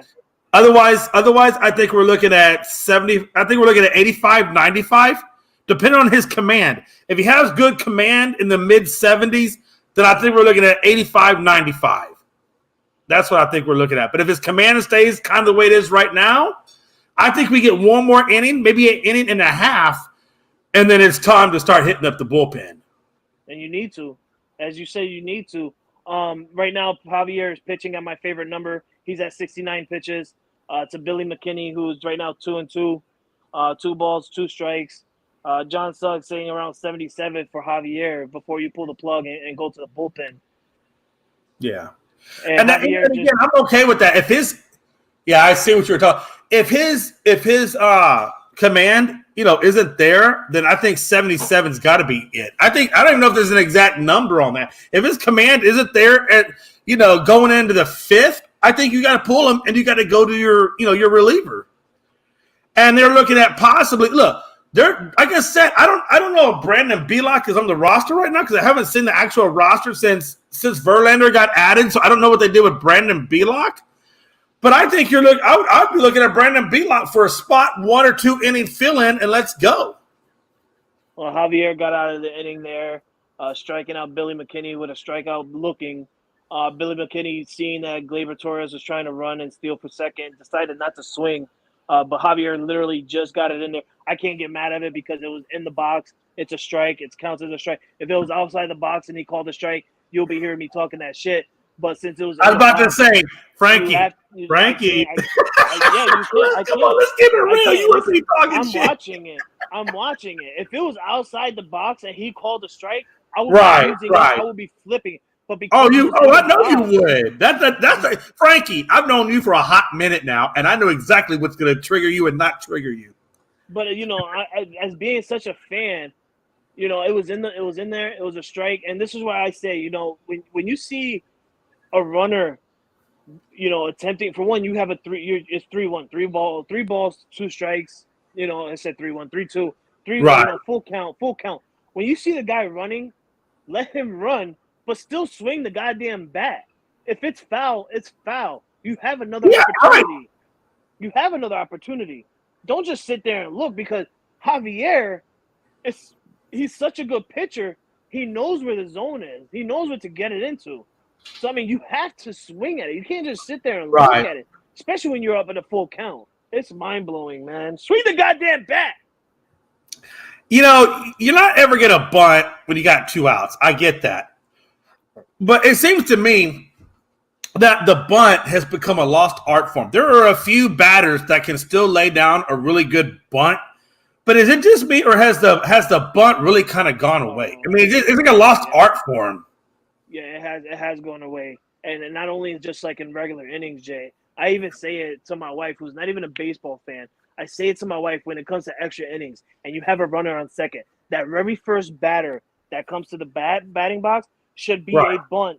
It should be a bunt no matter what. Absolutely. You want to advance that runner from second to third. So that way, when the next batter comes up, all he has to do is pop up the fly out. Once he pops up that fly out, you're scoring that run. So the first batter, what he has to do is bunt. We don't even see that anymore. So when you see that they're eliminating, and you know what? That's the thing, though, Frankie. Once they did away with the shift, I thought we would see, and we got more into contact hitting, and not so much in the long ball. Obviously, we still do the long ball. By the way, Mike Hughes, I love you, brother. But since you got away from the long ball, why are we? A good bunt, like a good bunt, would be down the right field line, left field line, maybe about a foot off, and it would be that slow transitioning bunt. You know what I'm talking about? The one where people don't know quite how to react, but they react. But by the time you react, either the guy's gotten to third or maybe you got a Michael Bourne, or what's the new guy for Cincinnati, Ellie Nelly, whatever that dude is, De La Cruz, that can do track-like speed. I mean, I miss the old school baseball where the bunt was a huge weapon that you could use, like you said, when you got one out and you got a guy on second. Come on, let's go. I know they're out of the race for the wild card, but what has the Royals done these last 6 games? Man, look like a total different team. They're still trash, though. I agree, but let's be real. Let's be real, John Sugg. They're playing the New York Mets. The New York Mets is trash themselves. I know the games before that they won. I'm not really 100% sure on who they faced before, but we sometimes see this happen when a trade deadline comes. We sometimes see some of the worst teams end up turning around. Look at the Baltimore Orioles. They were one of the worst teams last year, and Yordan Alvarez hits a fly ball to right field, followed by a Giancarlo Stanton catch, 1 out here at the top of the fourth. I apologize, with the 3-2 Yankee lead. Clark Schmidt only at 54 pitches compared to Javier, who's almost close to 80. But we've seen this, John. We've seen this with teams. We've seen this last year with Baltimore when they traded away Trey Mancini, and bringing up all these young people from the minor leagues. We said that this team was going to be something different come this year, and our theory came true. The Baltimore Orioles are doing something that nobody thought that they can do. They can become one of the first teams that had a 100 losing season last year and possibly get a 100 winning season this year. We can see, it's a possibility. So sometimes when the trade deadlines come around and it's gone, it can either be good for your team and it can be bad for your team. You can trade away best players, but also get some minor league players, and it'd be good for your team. Sometimes that happens for shitty teams. Clark Schmidt hits Abreu, so he got hit by a pitch and got a runner on first with 1 out here. Hey, I'll take it. I'll take a hit by pitch as long as Abreu. Chas McCormick hits it to shortstop. 1 and 2, double play. It happens. It happens. You talk too soon, Jay. You talk too soon. No, that's soon. all right. No, my TV's just slow. You talk too soon. Hey, I'll take it. You know what I'll take? I'll take the 5-3 double play, baby. Hey, I don't blame you, man. Hey, I feel you, dude. I feel you. The Twins are a good team. No. The Twins are a decent team in a crappy division. Exactly. They're a decent team. They're not bad. They're decent. But John, let's be real, John. Let's be real, John. And Jay, you can follow up with me. You can correct me. You can say that I'm wrong. But let's be real. The Yankees are so bad right now, and I said this to Jay a couple weeks ago. The Yankees are so bad right now hitting, not pitching, but hitting. But, we look so bad on records and stats that if the Yankees were in their division, we would be first place right now in their division. And you're actually really not lying because you're at 56 and 52, and they're at 55 and 54. So you got a 519 win percentage and Minnesota's got a 505. So basically, what we're saying is the last place person in the division of the East is first place in the Central. What a time to be alive!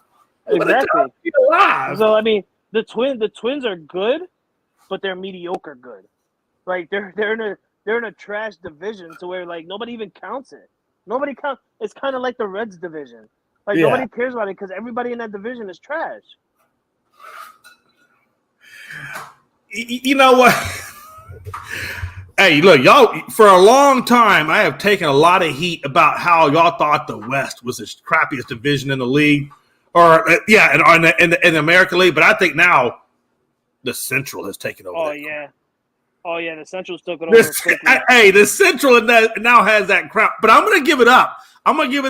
You guys are still the number one division in the AL side of life. No doubt about it. Nobody's going to deny that.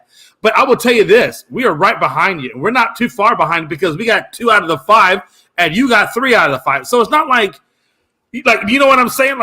If Seattle could ever get their act together, we probably could do as well as you guys are doing. Seattle still has some issues. And God knows the A's. Holy crap, the A's. Jeez Louise.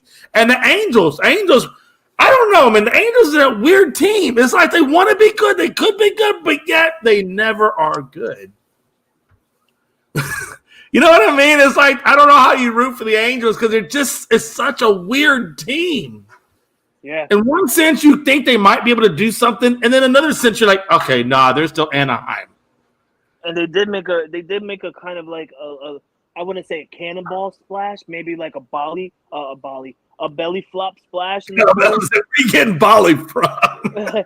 maybe a belly flop. You know, I'm gonna put it together. Yeah. A belly flop in the pool kind of splash is what they did. Deciding to take Shohei Ohtani off the market, and actually bringing some pieces and building some pieces around him to try and at least get into the wild card, because they're not that far out. But you know what? Hey, real quick. Just to what you were saying a minute ago about the Twins, I just want to add a caveat onto that. Just so you know, Texas, Houston, Seattle, LA has a .514 win percentage. Even LA could be number one in the Central. The only team that could be number one in the Central, unfortunately, is the Oakland A's. That's just horrible. That's just Wow. horrible. And I'm gonna be real. Last year, I always said to Jay, your division is the worst division, because if you looked at it last year, before this year came around, Houston owned that division. Houston literally owned that division. You're talking about a team that literally, I know Jay knows all the stats. I don't know how many divisions titles they got, but from 2015 to last year, or even now, Houston has owned that division. And Houston, literally last year and this year started at the bottom and worked their way right back up to the top. Only being a half game behind Texas right now. But man, I've always said that your division was trash, and this year they changed it around. I still think, and I'm going to say, I still think your division is trash.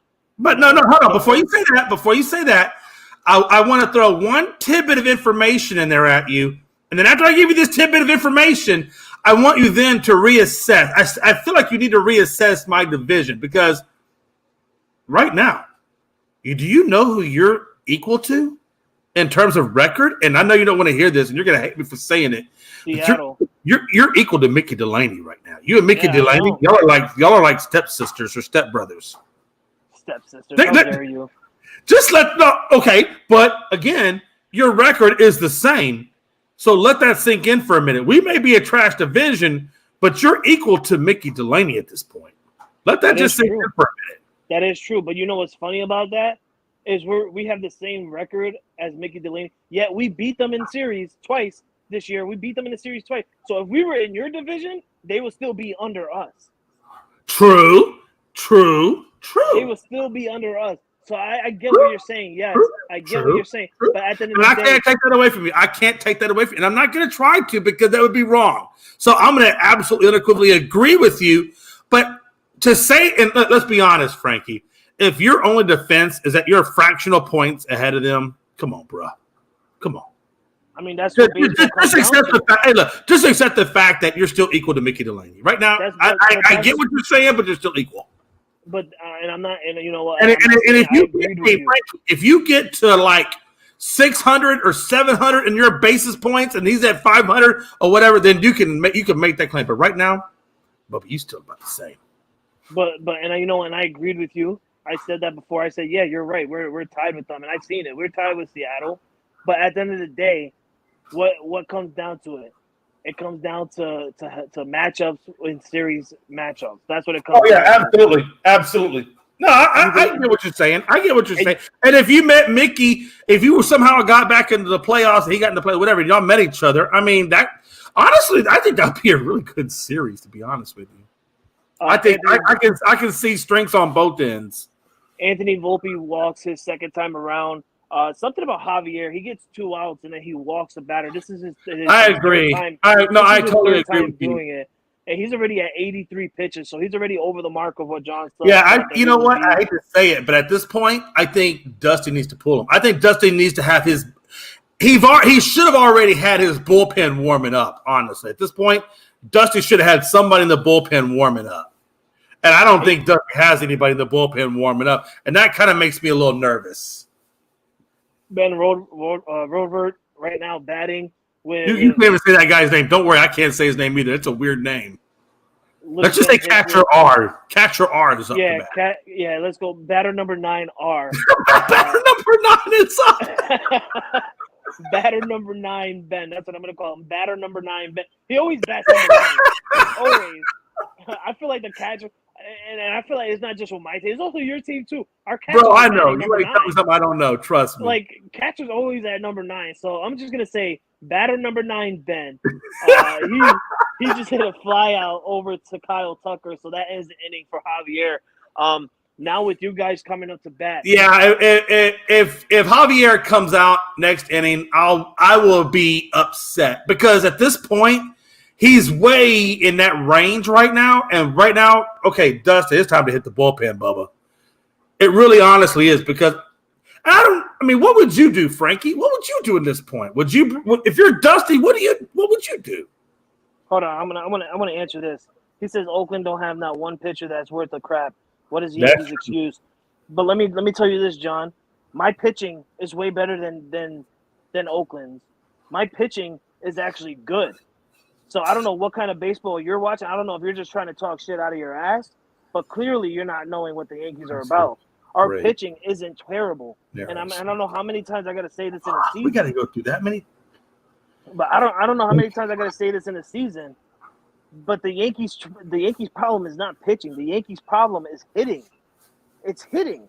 They can't hit well. They can't get base. And you're not lying. You're not lying. Honestly, you're not lying. And John Suggs, everybody knows. Look, Frankie, let me just advocate for the Yankees. And I freaking hate the Yankees. I hate the freaking. It's war.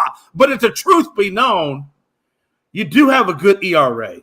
Your pitching ERA is still one of the best. So you can't. The one thing I will say about the Yankees, you cannot knock their bullpen. You can't knock their pitching. Like Frankie said, it's all about the hitting. At this point, it's all about the hit because they do. I mean, I hate to say that, but if you look at the numbers, they're there.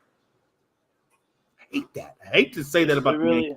It really is. And he said the Yankees need to get rid of Josh Donaldson. Trust me, bro. I've been saying now. I've been saying this for 2 years now. Everything that you're trying to say to me is not going to get me upset because everything you're trying to say right now is everything that I already admitted to saying. We needed to get rid of Josh Donaldson. We needed to get rid of Giancarlo Stanton. The Yankees somehow, some way don't want to. But I get it because if you get rid of Josh Donaldson, the Yankees are going to have to eat up so much money of that contract.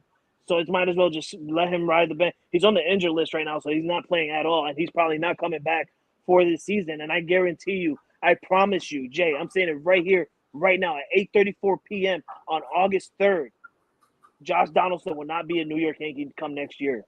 He will not. He will not be a New York Yankee come next year. I guarantee it. I guarantee it. And if I have to fly to the headquarters of the New York Yankees and talk to Mr. Hal Steinberg, I guarantee you Josh Donaldson will not be a New York Yankee wearing pinstripes next year. I guarantee it. Hey, just so you're tracking, I looked at the Astros revised depth chart for pitching, and so our rotation is basically this. Our number 1 guy clearly is Verlander. Our number 2 guy is Framber Valdez. Our number 3 in the rotation is Hunter Brown. Number 4 is Christian Javier. And for some reason, they decided to put Jose Urquidy at the 5th spot, but that kind of tells me, is Urquidy getting ready to come back? Because he's been down in Sugar Land in the minor league AAA system on his rehab assignment. So now I'm wondering, well, damn, is Urquidy getting ready to get back up into this? And if so, but hold on, let me say this. If so, I have a real problem with this. I don't have a problem with Urquidy being the 5th spot. What I have a problem with is them putting Hunter Brown at the 3rd spot when clearly JP France is pitching and his ERA shows to be better than Hunter Brown, but yet he's not in the 3rd spot. And I don't understand how a guy who has a 2.38 ERA since June 1st is not in your 3rd spot in the rotation. Can somebody please explain that to me? Yeah, I can tell you. I can tell you real easy. And I'm not saying it, to just be an ass and to hate the Astros, but I'm going to be real with you. It's because he's a rookie, Jay. And Well, honestly, hell, Hunter Brown only had like 4 starts last year. How much? I mean, he's kind of on his rookie deal, kind of too. I mean, you could say it's a sophomore year if you want. If you want to go that route and say that 4 starts last year constitutes him as a sophomore, okay. Technically, you're right. But in my mind, he's still a damn rookie. So Clark Smith just struck out Jake Myers. That's his 4th strikeout of the game. His numbers are actually looking phenomenal right now. Only at 65 pitches within 5 innings. 65 pitches in 5 innings, Jay. This is not something you see from the Yankees pitching against the Houston Astros. Normally, the Astros make the Yankees but what does that work. tell you? That just kind of tells you that Houston's hitting's gone a little cold. Yeah, it really has. Either they've been honestly, ground balls. And let's be real, last inning, and I said it last inning, he went through a clean 1-2-3 inning. Three straight ground balls. 3 straight ground balls. So, I mean, Clark Smith had turned it around. He turned his game around the last couple of games. He really has. He was horrible in the start of the season, but he's turned it around the last couple of games. And he's playing absolutely phenomenal. He's right now ahead of the count 0-2 against Maldonado. With 1 out, Yankees leading 3-2 here. I want to answer John Suggs' question real quick. He said, what do you think of moving on from Oswaldo Cabrera? I'm going to be real with you, John. I like Oswaldo Cabrera. I think he had a phenomenal rookie year last year. This year, I don't know what happened to him. I don't know if it's like, he had too much on his shoulders to show out for the Yankees. But also another thing is the Yankees are sending him down and bringing him up too much. And like I said to Jay at the beginning of the show, this is his 4th time, probably his 5th time getting called up back to being in the Yankees dugout. And the only reason is for that is because of Anthony Rizzo being on the IL. So, I mean, this is like his 4th or 5th time getting called up from the minor leagues. And when that happens a lot, that's tiring. That's tiring, bro. Yeah, it is. Literally, it's tiring. You get on a plane, you fly to New York. You get sent back down, you get on the plane, you get sent back to Tampa. It's tiring. It really is. So, I say I wouldn't move on from Oswaldo Cabrera, but give the man a year or give him a solid year without sending him down. All right, let him play an entire season. If he's terrible the entire season, then that's when you move on from him. You try and find a trade that somebody would take from him or something like that. But for right now, I would not move on from Oswaldo Cabrera. Yes, the pitch count is now 2-2. But you know what? That's what we do. That's what Clark Smith does. He gets ahead of the count 0-2, and then he pitches outside the zone to try and make the batter chase. That's what baseball is all about. I don't understand how that pitch wasn't a strike. It was a little low, a little low. You know what's interesting to me? So we're giving you guys Javier tonight. Tomorrow night we give you Hunter Brown. But then when I look at that Saturday and Sunday, we have nobody listed against Cortez or Rodon. If I'm them, if I'm the Astros, I'm gonna put Verlander in behind Brown against Cortez, and then I'm gonna come back with JP France on Sunday against Rodon, and that's how I would do that. And then they're gonna roll back into Valdez in the next series against Baltimore. But if I'm the Astros, I'm gonna throw Verlander in there after Hunter Brown on Saturday. I'm talking about Verlander on Saturday, and then I'm gonna throw JP France in there on Sunday, and we're gonna call it good on the Yankees series with that rotation. Yeah, and we did talk about that before we got on the show today. We talked about that privately because we also talked that, you guys had undecided pitchers for Saturday and Sunday. And we did say, it'll be best for them to go Verlander, JP France.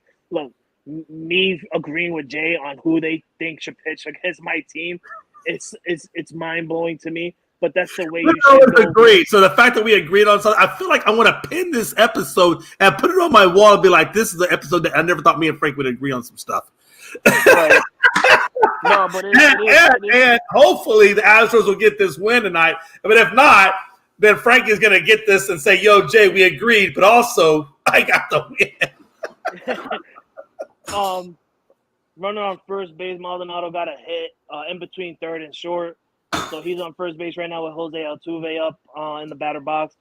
2 balls, 1 strike, 1 out. 3-2 Yankees lead here in the top of the 5th. 75 pitches for Clark Smith. Altuve is 1 for 2 right now with a 2-2 count now that he hit it, and it went foul ball to the right side of the field. But I want to say this. because we were talking about it like literally 2 seconds ago. You guys undecided, and you just said it's a possibility that Urquidy might come back up. And it's a possibility if he comes up that he probably pitches Saturday or Sunday. It honestly is. If he comes back up, he possibly pitches Saturday or Sunday, which is why it's undecided. Because if he comes back up, he could pitch Saturday. You can have Verlander pitch Sunday. He can come back. You can have Verlander pitch Saturday. You can have Urquidy pitch Sunday. It's a possibility. Right now, the Yankees bullpen is warming up. Wandy Peralta is actually warming up. So there goes my theory, thinking that Michael King might come out. Instead, they bring in the lefty, or they're going to warm up the lefty, Wandy Peralta. Jose Altuve hits a ground ball to third. First, we only got one out, and Jose Altuve makes it to second. Or Jose Altuve makes it to first safely with Gleyber Torres. Little, he didn't throw it right away, Jay. He caught the ball, got the out, and he hesitated for a second there. Then he decides to throw it, which is just dumb. Just dumb. Like, don't hesitate. No, you know what, though? And let me ask you this. And this is always, I always say, pitching depth, pitching depth is a great thing to have. It really is. I just don't know who you put in, because look, when Urquidy comes back, we got 5 guys. He'll slot it at number 5, but that still puts J.P. France. I guess at that point we would put him at number 6 in the rotation. If I was the Astros, really, if I really was the Astros, Jay, I would have, and this is how my lineup will be: Justin Verlander 1, Valdez at number 2, Javier at number 3, J.P. France at number 4. Oh no, J.P. France at number 5, Urquidy number 4. I like that. I'm good. And I put Hunter Brown down in the rotation. Exactly, and I will put Hunter Brown in the bullpen. Exactly. I'm down with that. Because if you can get Hunter Brown, who actually plays starting, who's actually a starter pitcher, if you can get him in the bullpen, he gives you a good solid about 4 innings. So, hey, Frankie, I did look at the Astros roster, and when we brought in Verlander, it was Brandon Belock, which I'm okay with, by the way. It was Brandon Belock that got designated for assignment back to the minors. So, Belock is back in the minors, and that created the room for Verlander. So, everybody that I just mentioned, everybody we mentioned, is available to the Astros, and I think the rotation that you just talked about, honestly, if I'm Dusty, that's probably the rotation I'm going to go with, because I'm going to write all those hot hands. Jose Altuve steals first, and now he's on second. Clark Schmidt dealing 1-0 to Jeremy Pena. A wild pitch for Clark Schmidt, and now Jose Altuve is at third base with 2 outs. Oh, if I ever needed a base hit, Frankie. Now would be the time. Now would be the time. Can I buy a base hit for $500, please, Alex? Can I just buy a base hit, please? I don't think so. Not from Jeremy Pena tonight, baby. He's 0-for-2 with a strikeout. You know what? Pena's been struggling, bro. He's been hitting all these dang ground balls, man. It's like, come on. Let's see what he do here. 2-0 count.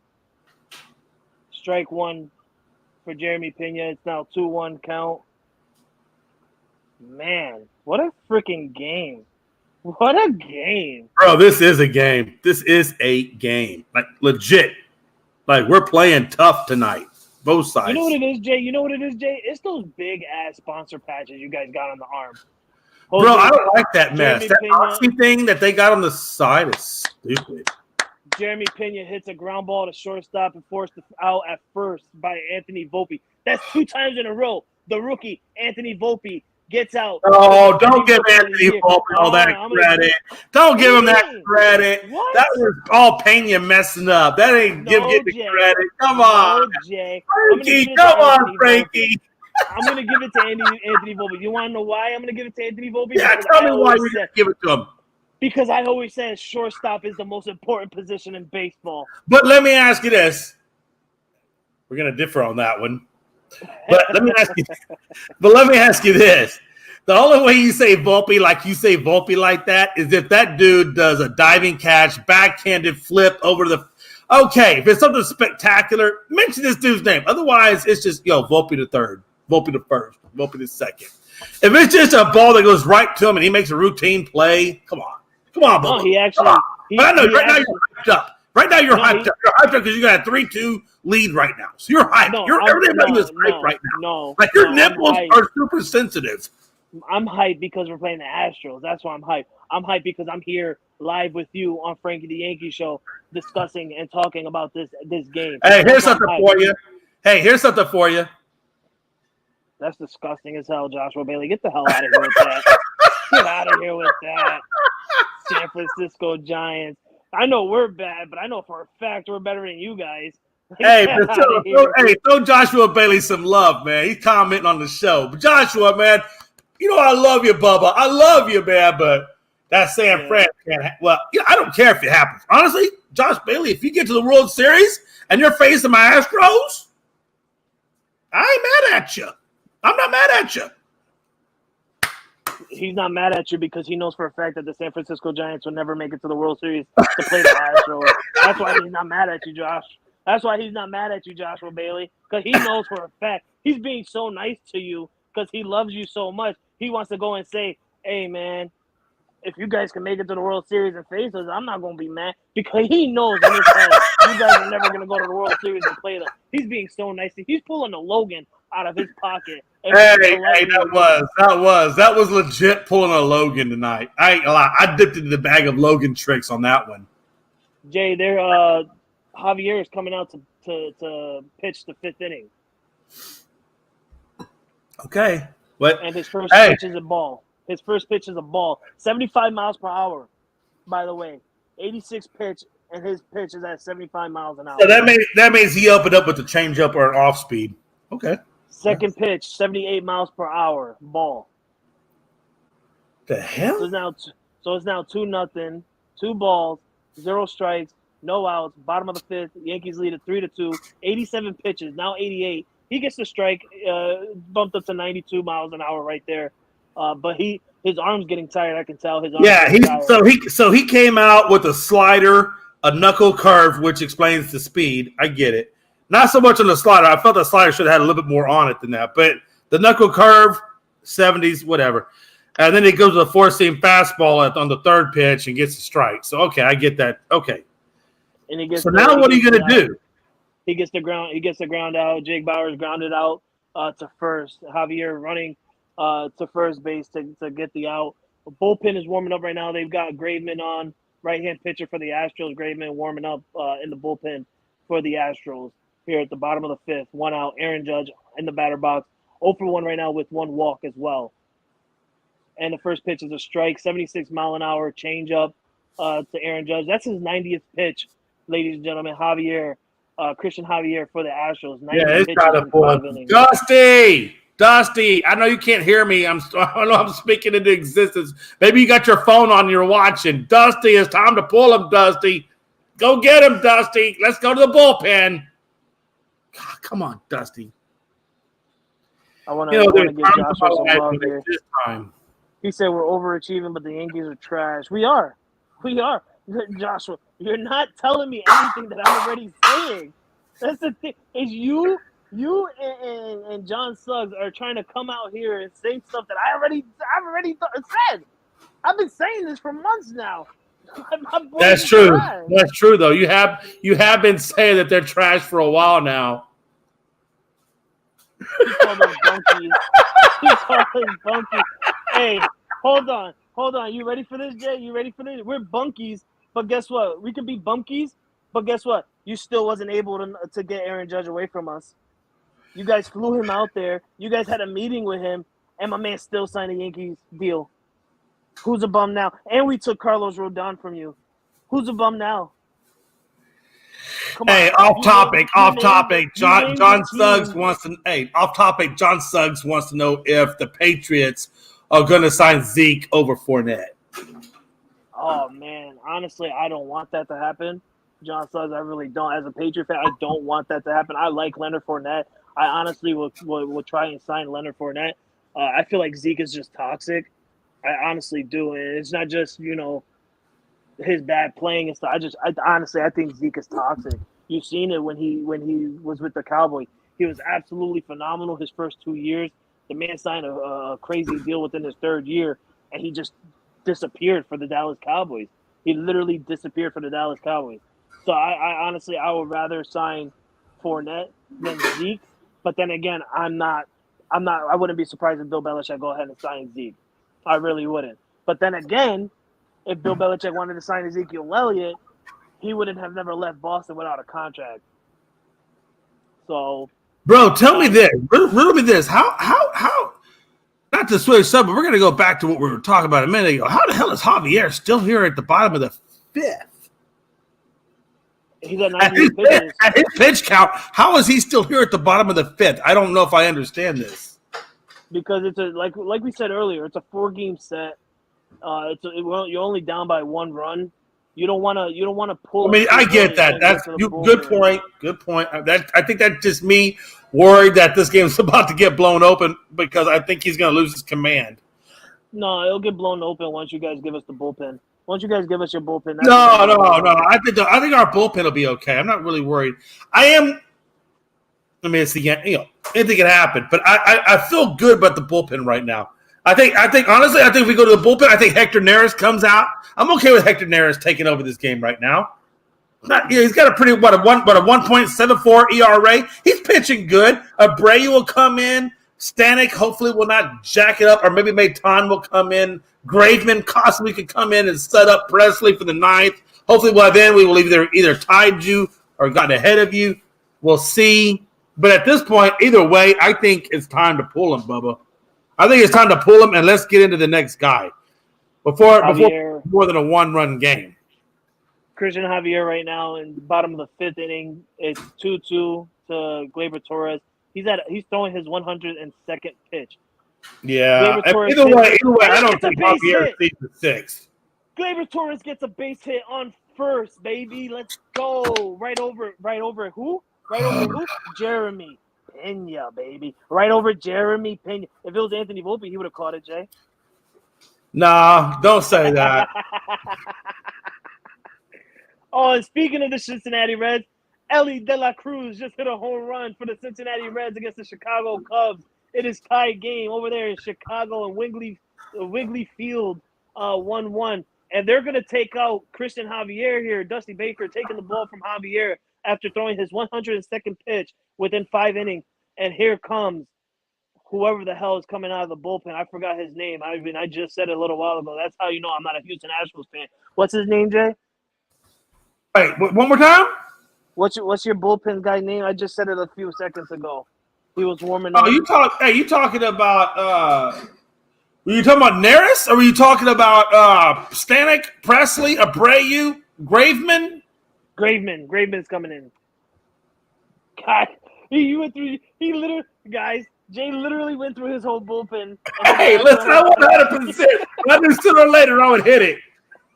It's Graveman. Yeah, Johnson. Hey, look, sooner or later, I'm going to hit it, okay? But ladies and gentlemen, we're gonna wait for this final out. If the Astros can get it, if they can't, Giancarlo Stanton is in the batter box now. He's going to face up against Graveman. Christian Javier not having a good night. I do like the fact that he held on for the Astros a little bit, and I'm not even an Astros fan, but it makes the game a little bit more interesting. It makes the game a little bit more interesting with the Yankees 3-2 lead. 3 runs coming in the first with the 2-run home run from Giancarlo Stanton, followed by a Billy McKinney solo home run, and then the Astros getting 2 runs there in the top of the second with a wild pitch forcing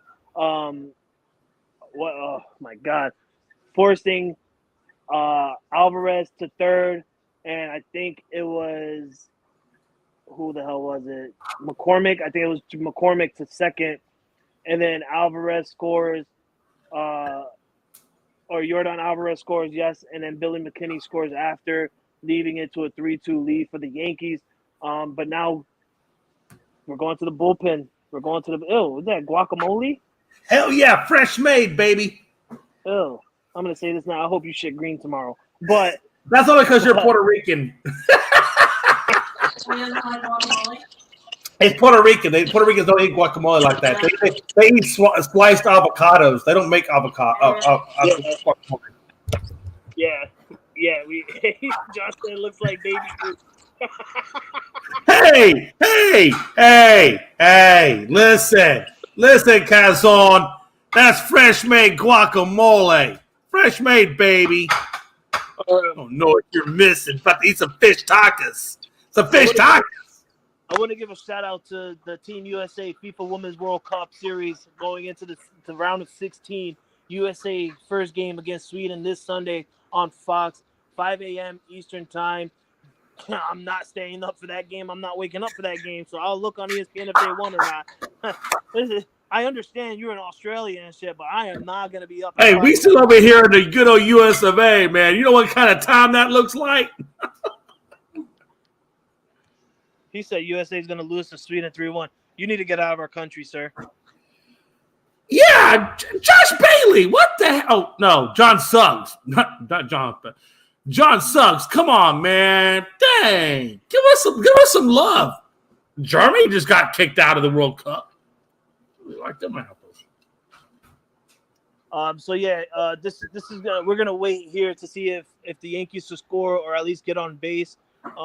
If not, if it's a strikeout, we're gonna call it a night. I wanted the last 5 innings for you guys, between me and Jay, and then we can enjoy the rest of the 4 by ourselves.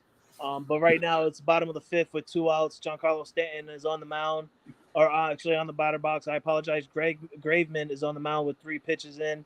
3-2 Yankees lead.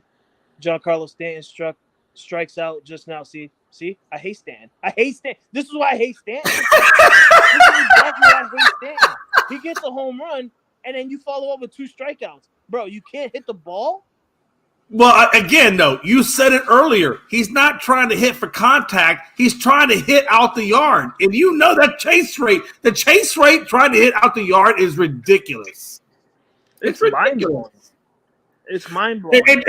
And to be honest with you, Frankie, if we're being honest, that's the one part of Aaron Judge's game I felt like has really improved is the fact that his chase rate has gone down. He's not trying to hit the ball out of the park. He's just trying to get on base. And I think that's where Aaron Judge is really starting to make his mark in the game of baseball is he got away from that bullshit of trying to hit the ball out the park and just trying to get contact and get on base or get the walk and get on base. And that's where Aaron Judge is really, truly now making his mark. Yeah, and I agree.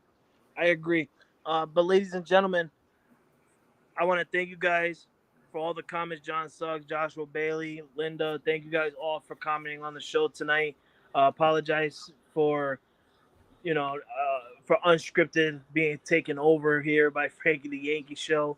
But it was absolutely fun. It was absolutely amazing. Jay came on with a plain shirt, and I said, go put your goddamn Astros jersey on, baby. It's Yankees versus Astros. You better put that jersey on right now. But you better take it off, Jay, before you eat that guacamole because I don't want any green stains on that shirt. So take that jersey off before you eat the guac. Jay, do you have any final thoughts before we head out of here? Yeah, my only final thought is, Frankie, I hate you because you made me put this damn jersey on, and you know I don't wear the jersey on game days because we don't do well. I always wear a plain T-shirt for game days, and we win. So I want you to know I'm a little upset right now, but I still love you, and I'm still the uncle of your babies, but I'm not happy right now. Not happy at all. A little unhappy right now. I love it. My final thoughts is, like I said, thank you guys for showing up. Currently going into the 6th inning right now. I don't know if Clark Smith's going to come back out. I don't know if Wandy Peralta's going to come back out. We'll let you know. I know it's going to come out in just a second before we end the stream. But before we leave, I just want to give a reminder to tune in Saturday, Unscripted, 1 p.m. Eastern Time. We'll have a special show for you guys on Saturday. It's going to be round 2, or actually at that time, round 3 between the Yankees and Astros. Hopefully we can get you guys a good show for you then. Wandy Peralta did come out into the mound, so Clark Smith Day is done as well. Wandy Peralta, lefty-hander, coming in to face the lefty, Kyle Tucker. First pitch is a strike to Kyle Tucker. But guys, if you guys are watching the game, continue to watch it. It's on Fox. It's a very, very good game, especially when you're, only down by 1 or you're up by 1, and it's in the 6th inning. It's a really good game. So thank you guys for tuning in. We love you guys. And, oh, wait, hold on. John Suggs is super ahead of us. John Suggs is way ahead of us. He said it's a home run. He said Kyle Tucker hit a home run, and now they bring Michael King into the bullpen. Yep, Kyle Tucker hits a hard one down the line. How you like me now? How you like me now? Tie ball game. How you like me now? Tie ball game right before we leave. What the hell? What the hell? I'm not surprised. I'm not surprised. Am I surprised? Am I surprised? No. I knew this would happen. How you like me now? Who's your daddy? Who's your daddy? You can't say that just yet. Who's your daddy? Jay, you can't say that just yet. Don't say that just yet. Hey, John Suggs, I love you, baby. John, you know I love you, man. Much love, man. Who's your daddy? Who's your daddy? I want that warm chocolate milk in a bottle, sir. I'm gonna need it by the end of the night. But I'm not surprised. Hey, you want me to send you some guacamole? I'm not surprised at all. But you know what's gonna be really funny is when the Yankees take the lead back and Jay hits me up saying, "God damn it, Frankie!" I will, bro. You know I will too, man. I'll be crying. I'll be in the fetal position crying over here. You know I will. But you know what? I'm glad that happened right before we got out of here. You guys got to see Jay happy. You got to see him smile. It is a tie ball game now. 3-3, no outs. Wandy Peralta still out there. 2 balls, 1 strike to Alex Bregman, who was 0 for 2 for the day. And Wandy Peralta, that's his first home run allowed to a lefty batter this year. He's actually been really good against lefty batters this year, and he just gave up his first home run this year to a lefty batter. Guys, I hate you, Kyle Tucker. But I'm your boy, Frankie C., also known today as Frankie the Yankee, and followed with my boy, Jay McLovin, also known as Jay McLovin Astros, saying thank you for tuning in. See you guys Saturday afternoon.